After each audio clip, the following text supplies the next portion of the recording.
अगर हम मान लेते हैं कि किसी इंसान ने हम्म, खुदा को देख लिया, ठीक। तो साइंटिफिकली साबित हो गया कि खुदा है। खुदा है मगर उस पर अगला सवाल ये पैदा होता है कि अगर उसने देख लिया तो पता कैसे चले? तो ये कौन बताएगा कि ये खुदा है? खुदा है, जी जी। क्योंकि मिसाल के तौर पे अगर कोई पैदा हुआ फिर बड़ा हुआ, और हम्म। बड़ा होने के बाद वो एक बगीचे में गया, हम्म। और बगीचे में जाकर उसने गुलाब का फूल देखा, ठीक है। तो वो देखते ही नहीं पहचान लेगा कि ये गुलाब का फूल है। जी जी जी।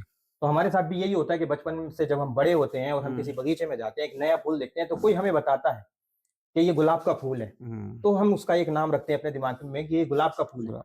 वरना तो हम उसे कोई भी फूल मान सकते थे, हम्म। या हम उसे फूल ही ना मानते, उसको पत्तियां मान लेते। पत्ती तो ठीक। किसी ने हमें बताया। हम्म। तो किसी को जानने और पहचानने के लिए पहले से हमारे जहन में एक उसका खाका होना जरूरी है, उसका एक इमेज, एक तस्वुर होना जरूरी है। हम्म। और हम इस तरह से पहचानते हैं कि जब उस तस्वुर से, जो पहले से हमारे दिमाग में मौजूद है, जो हमें किसी ने बताया था, उससे जब वो मैच करता है तो हम कहते हैं हाँ ये वही है। ठीक है। लेकिन अगर कोई इंसान खुदा को देख भी ले तो उसके दिमाग में तो कोई इस तरह का कोई खाका ही नहीं है, इस तरह की कोई इमेज ही नहीं है, इमेजिन नहीं है, ठीक ठीक। और इस तरह का कोई कॉन्सेप्ट, इस तरह का कोई तस्वुर दिमाग में नहीं है। हम्म। तो अगर देख भी ले ठीक है।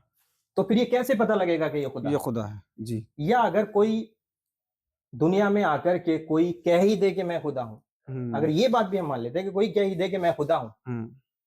तो फिर ये कैसे साबित हो कि वो सही बोल रहा है कि गलत। ये गलत बोल रहा है? जी जी। ये भी तो सवाल पैदा होता है इस पे।